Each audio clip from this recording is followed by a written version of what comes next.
ராதே கிருஷ்ணா. ஸ்ரீமதே ராமானுஜாய நமஹ. யோ நித்யம் அச்சுத பதாம்புஜ யுக்ம ருக்ம வியாமோகதாம் ஸ்ததிதராணி த்ரிணாய மேனே அஸ்மத்குரோர் பகவதோ தயைக சிந்தோஹோ ராமானுஜஸ்ய சரணம் சரணம் பிரபக்ஞே. ரொம்ப அழகான வாக்கியங்களை சொல்லின்னு இருக்கா பெண் பிள்ளை. 51வது வாக்கியம். இங்கும் உண்டு என்றேனோ பிரகலாதனை போலே, இங்கில்லை என்றேனோ ததிபாண்டனை போலே, காட்டுக்கு போனேனோ பெருமாளை போலே, கண்டு வந்தேன் என்றேனோ திருவடியை போலே, இரு கையும் விட்டேனோ திரௌபதியை போலே. இப்போ அடுத்த வாக்கியம் 56வது வாக்கியம். இங்கு பால் பொங்கும் என்றேனோ வடுக நம்பியை போலே. ரொம்ப ஒரு அழகான ஒரு வாக்கியம் இது. இது ஸ்வயம் ராமானுஜர் மேலேயே ஆதாரமான ஒரு வாக்கியம். பெண் பிள்ளை ராமானுஜர்கிட்டயே இந்த வாக்கியத்தை பேசின்னு இருக்கா. அவளுக்கு தெரியாது அவள் பேசுறது ராமானுஜர்னு. அதனால் ராமானுஜரும் குவைட்டாக பெண் பிள்ளை பேசுகிறத ரசிச்சுட்டு இருக்கார். வடுக நம்பி. வடுக நம்பின்றது ராமானுஜருக்கு ரொம்ப பிரியமான ஒரு சிஷ்யர். எல்லாத்துக்கும் ராமானுஜர் வடுகா, ஏய் வடுகா வடுகான்னு தான் கூப்பிட்டு இருப்பாராம். அவ்வளோ பிரியம்னா அப்படி ஒரு பிரியம் ராமானுஜருக்கு வடுக நம்பி மேலே. அதே மாதிரி வடுக நம்பிக்கும் ராமானுஜர் மேலே அப்படி ஒரு பக்தியா. அந்த பக்தி தான் இந்த பெண் பிள்ளை சொல்கிறா இந்த வாக்கியத்தில். ஸோ வடுக நம்பி கர்நாடகாவை சேர்ந்தவர். அந்த மண்டியா டிஸ்ட்ரிக்ட் அந்த மாதிரிலாம் இருக்குல்ல, அந்த மாதிரி ஒரு டிஸ்ட்ரிக்டை சேர்ந்தவர். ராமானுஜருக்கு சிஷ்யனாக இருக்கார். எல்லாத்துக்கும் ராமானுஜர் அவரை தான் கூப்பிடுவார். ஸோ ஒரு சந்தர்ப்பத்தில் ஸ்ரீரங்கத்தில் பெருமாளை சேவிக்கிறதுக்காக வடுக நம்பியை ஐஷன் போகிறார். எல்லா சிஷ்யர்களையும் கூட்டின்னு போகிறார் ராமானுஜர். இப்போ வடுக நம்பியும் கூட்டின்னு போகிறார். அப்போது பெருமாளை ஸ்ரீரங்கத்தில் பெருமாளை பார்க்கறச்சே ராமானுஜர் அப்படியே பாதாதி கேசம் கேசாதி பாதம் பெருமாளை அப்படியே அழகாக ரசிக்கிறார். அவரோட அழகாக கருநீல திருமேனியை, கையில் இருக்கும் சங்கு சக்கர கதா பாணி எல்லாத்தையும் ஒன்று அங்கமாக பார்த்து ரசிக்கிறார். ராமானுஜர் பெருமாளை பார்க்குறார். பெருமாள் வடுக நம்பியை பார்த்துட்டுருக்கார். வடுக நம்பியும் ராமானுஜரை பார்த்துட்டுருக்கார். வடுக நம்பி கீழேந்து மேலே, மேலேந்து கீழே எப்படி ராமானுஜர் எப்படி பெருமாளை ரசிக்கிறாரோ அந்த மாதிரி வடுக நம்பி ராமானுஜரை ரசிச்சுட்டுருக்கார். அப்போ உடனே ஒரு க்ஷணம் ராமானுஜர் இப்படி திரும்பி பார்த்த உடனே சொல்கிறார், இந்த மாதிரி வடுகா பாத்தியா பெருமாள் எவ்வளோ அழகாக இருக்கார், என்ன அஜானுபாவமாக இருக்கார், என்ன அழகு, என்ன திருமேனி பாரு, அவருக்கு ஒவ்வொரு அங்கமும் அப்படி அழகாக இருக்குது, அவரோட பழுத்த கன்னங்கள், அழகான பவழவாய் எல்லாம் எவ்வளோ அழகழகாக இருக்குது பாரு அப்படின்னு, கண்களை பாரு என்ன அழகான ஒரு கண்கள், காருண்யம் புரிஞ்ச கண்கள் அப்படின்னு சொல்லி இப்படி திரும்பி பார்க்குற வடுக நம்பி ராமானுஜரையே பார்த்துட்டுருக்கார்.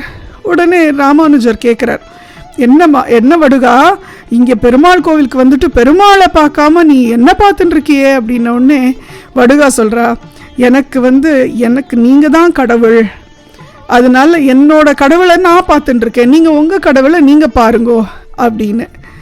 இந்த மாதிரியான ஒரு பக்தியாக வடுக நம்பிக்கை ஆச்சாரியன் மேலே. ஸோ ஒரு சந்தர்ப்பத்தில் ஸ்ரீரங்கத்தில் பெருமாள்லாம் ஊர்வலம் வருவா. பெருமாளை ஒரு இதுக்கும் வீதி உலா வருவா பெருமாள். அப்போது ஒரு இடத்துலையும் மண்டகப்படி இருக்கும். இப்போ ஸ்ரீரங்கத்தில் ராமானுஜரோட மடத்துக்கு வாசலில் மண்டகப்படி பெருமாள் நின்றுருக்கார். அப்போ ராமானுஜரும் அவர் சிஷ்யர்கள்லாம் எல்லாரும் பெருமாள் அப்படியே ஆனந்தமாக ரசிக்கிறா, ஆனந்தமாக கை கூப்பி வேண்டின்னு இருக்கா. எல்லா சிஷ்யர்கள்ட்டையும் ராமானுஜர் சொல்கிறாரோ, பாரு எப்படி எவ்வளோ அழகாக இருக்கார் இந்த பெருமாளோட முகம் பாரு, புன்னகையை பாரு, அந்த பவழ வாயால் எவ்வளோ அழகாக சிரிக்கிறார் பாரு பெருமாள், அந்த கண்களை பாரு என்ன அழகான ஒரு கண்கள், என்ன தேஜஸ் பாரு பெருமாள் முகத்தில் அப்படின்னு ரசித்து இப்போ எல்லா சிஷ்யர்கள்கிட்டையும் சொல்கிறாராம் ராமானுஜர். அப்போது இப்படி திரும்பி பார்க்குறாங்கன்னா வடுகனை காணும். என்னடா இது வடுக நம்பியை காணுமே அப்படின்னு சொல்லிட்டு, வடுகா எங்கே இருக்க, பெருமாள் நம்ம மடத்து வாசலில் வெயிட் பண்ணின்னு இருக்கார், வா சீக்கிரம் அப்படின்ன உடனே உள்ளேருந்து ஒரு குரல் வருதான் வடுகன் அங்கே பக்கத்தில் இல்லை, எல்லா சிஷ்யர்களும் இருக்கார், ஆனால் வடுகனை காணும். உள்ளேருந்து குரல் வர்றதான், இங்கே பால் பொங்கும் அப்படின்னு வடுகன் நம்பி சொல்கிறாராம். என்னன்னா, நீங்கள் உங்கள் பெருமாளை பாருங்கோ, எனக்கு என்னோட பெருமாளுக்கு பால் கொடுக்குற நேரம் பால் நான் அடுப்பில் வச்சுருக்கேன், அந்த பால் பொங்கி போயிடும், நான் இப்போ வெளில வந்தேன்னா அதனால் இங்கே பால் பொங்கும், அதனால நான் இப்போ வர இயலாது அப்படின்றாராம். அப்போது ராமானுஜர் நினச்சிக்கிறாராம், பெருமாளை கூட விட்டுட்டு எனக்கு பால் பொங்க வைக்கணும், எனக்கு பால் கொடுக்கணும் அப்படின்னு இந்த வடுகா பாரு பெருமாளை கூட தரிசனம் பண்ணாமல் விடுறான் பாருன்னு. அப்புறம் பெருமாள் கிளம்பிடுறார். உடனே வடுகா கிட்ட கேட்டால் வடுகா சொல்கிறா, என் பெருமாளுக்கு நான் பால் கொடுக்குற நேரம் அப்போது இந்த பாலை நான் அடுப்பில் வச்சு காய்ச்சின்னு இருக்கேன், அது பொங்கிடுத்துன்னா அப்போ என் பெருமாளுக்கு டிலே ஆகிடுமே, எனக்கு என் பெருமாளுக்கு தான் முக்கியமாக நான் பார்க்கணும், அந்த பெருமாளை நீங்கள் பார்த்துக்கோங்க, நான் என் பெருமாளை நான் பார்த்துக்கிறேன் அப்படின்னு. எப்படின்னா மதுரை கவி ஆழ்வார் எப்படி சொன்னார், தேவு மட்டறியேனோ அப்படின்னு சொல்லி, நம்மாழ்வார் தான் எனக்கு எல்லா கடவுளும், எனக்கு வேறு தெய்வமே வேண்டாம், நம்மாழ்வார் இருந்தால் போகிறோம் அப்படின்னு அவ்வளோ அழகாக சொன்னார். அந்த மாதிரி இந்த வடுக நம்பிக்கை வேறு தெய்வமே வேண்டாம், எனக்கு என்ன ஆச்சாரியன் கிடச்சிட்டார், ஆச்சாரியன் இருந்தால் எனக்கு தெய்வமே வேண்டாம் அப்படின்னு அவ்வளோ நம்பிக்கையாக அவ்வளோ பக்தியும் ஆச்சாரியம் இடத்துல. ஸோ ஒரு சந்தர்ப்பத்தில் இவாள்லாம் இது திவ்ய தேச யாத்திரைக்காக கிளம்புறாளாம் ஸ்ரீரங்கத்துலேருந்து. அப்போது இந்த காவேரி ஆறை தாண்டி தான் போகணுமா. அது ரொம்ப இன்னும் ஹைட்டாலாம் இருக்காது, கொஞ்சம் கால் நடக்கிற டிஸ்டன்ஸ் தான் இருக்கும். அந்த தண்ணியில் இறங்கி அந்த தண்ணியை க்ராஸ் பண்ணி தான் அப்படி போவா எல்லாம். அப்போது ராமானுஜரோட பாதரட்சைகளை ராமானுஜர் வடுகா கிட்ட கொடுத்து, ஏன்னா வழுக்கிட போகிறது காலுன்றதுனால கால் பாதரட்சையை பாதுகைகளை கைட்டி வடுக நம்பிக்கிட்ட கொடுத்துட்டாராம். அதோட அவர் எப்போதும் பூஜை பண்ணிட்டு இருக்கிற ஒரு வரதராஜ பெருமாளோட விக்கிரகம் இருக்கான், அதை எங்கே போனாலும் அவர் தூக்கின்னு போவாராம் பூஜை பண்ணுறதுக்காக. ஸோ அது ஒரு டப்பாவில் இருக்குமா, அந்த டப்பாவும் வடுக நம்பிக்கிட்ட கொடுத்தாராம். ஸோ வடுக நம்பி என்ன பண்ணாராம், அந்த டப்பாவை எடுத்து தலையில் வச்சுட்டு இந்த ராமானுஜரோட பாதுகையை ரைட் ஹேண்டில் கையில் பிடிச்சின்னு வராராம். தண்ணி இடுப்பளவில் வர வரைக்கும் இடுப்புக்கு மேலே அந்த பாதுகையை தூக்கிக்கிறாராம். அப்புறம் கொஞ்சம் தூரம் போனவுடனே அது கழுத்தளவுக்கு வந்துருத்தான் தண்ணி, ஆனால் முழுகிற அளவுக்கு இல்லை, கழுத்தளவில் இருக்குது, அப்படியே நடந்து போயின்னு இருக்கா. இவர் தலை மேலே பெருமாள் பொட்டி இருக்குது, கையில் பாதுகை. இவர் என்ன பண்ணுறார், அப்படி கை கை கை தூக்கி தூக்கி தூக்கி இந்த தண்ணி படாமல் பாதுகை மேலே பார்த்துட்டு தூக்கின்னு வரார். கரெக்டாக அந்த கழுத்துக்கிட்ட வந்ததுக்கப்புறம் இவருக்கு அதுக்கு மேலே கையை தூக்க முடியல. அதனால என்ன பண்ணுறார், வடுக நம்பி எடுத்து அந்த பாதுகையை பெருமாள் பெட்டிக்கு மேலே வச்சு விடுறார். ராமானுஜர் திடீர்னு பார்க்குறார், பாதுகையை பெருமாள் பெட்டி மேலே வச்சுருக்கார் வடுக நம்பி. என்னடா பையலே இப்படி பண்ணியிருக்க, என்னோட பாதுகையை எடுத்து பெருமாள் பெட்டி மேலே வச்சுருக்கேன்னா, என்னோட பெருமாள் பெட்டி, என்னோட பெருமாளை நான் பாதுகையை நான் தலைமையில் தான் நான் தூக்கின்னு வருவேன், என் பெருமாள் நீங்கள் அப்படின்னு வடுகா சொன்னானா. ராமானுஜர் சொன்னால், ஒன்று நான் என்ன சொல்கிறேன் திருத்துறதுன்னு எனக்கு தெரியல, ஆச்சாரிய பக்திக்கு நீ தான் உன் முன் உதாரணம் அப்படின்னு சொல்லி ராமானுஜர் அப்படியே ஆச்சரியப்பட்டாராம், இந்த மாதிரியான ஒரு சிஷ்யன் அப்படின்னு.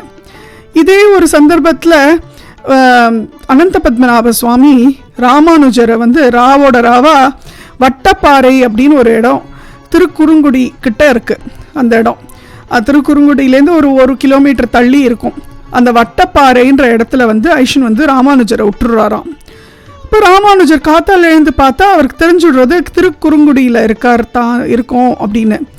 சரி, அவர் உடனே வாயை திறந்தால் அவருக்கு வடுகான் தான் வார்த்தை வரும். ஸோ வடுகா எனக்கு திருமண் நிட்டு விடு அப்படின்னு சொல்லி கூப்பிடுறாராம். அப்போ உடனே அந்த திருக்குறுங்குடி சுந்தர பரிபூரண நம்பி அப்படியே வடுகாவோட ரூபத்தில் அவருக்கு திருமண் குழைச்சி இட்டு விடுறாராம். ஸோ இந்த கதை நம்ம பார்த்தோம் இல்லையா ஒரு ஸ்டேட்மெண்ட்டில், அந்த மாதிரி அந்த வடுகனுக்கு வந்து பெருமாளே வந்து வடுகன் ரூபத்தில் வந்தாதான் ராமானுஜருக்கு கைங்கரியம் பண்ண முடியும்ன்ட்டு வடுக ரூபத்தில் வந்தாராம். அப்பேற்பட்ட கைங்கரியம் வடுக நம்பி ராமானுஜர்கிட்ட பண்ணுவாராம். அந்த மாதிரி பெண் பிள்ளை சொல்கிறா, அந்த மாதிரி வடுக நம்பி போல இங்கே பால் பொங்கும் அப்படின்னு அந்த அளவுக்கு இந்த பகவானுக்கு எப்படி நம்ம பார்த்து பார்த்து செய்வோமோ அந்த மாதிரி ஆச்சாரியனிடம் இந்த பக்தி அடியாளுக்கு இல்லையே சுவாமி. அடியாளுக்கு அப்படியான பக்தி இருந்ததுன்னு ஆச்சாரியன்கிட்ட அடியாள் இந்த ஊரை விட்டு போயிருப்பேனா? இல்லையே சுவாமி. அடியாள் மொசல் புழுக்க சுவாமி, வரப்பில் கிடந்தா என்ன, வயலில் கிடந்தா என்ன, என்னால் எந்த பிரயோஜனமும் இல்லை, அதனால ஊரை விட்டே போகிறேன் அப்படிங்கிறாளாம். அங்கே கூடியிருந்த ராமானுஜர் சிஷ்யர்கள்லாம் பார்க்குறாளாம். ஐயே பொண்ணே, இவர் தான் வந்து ராமானுஜர், நீ ராமானுஜர்கிட்டயே அவரோட பற்றின கதையை நீ சொல்லின்னு இருக்க அப்படின்னு சொல்ல வராளாம்.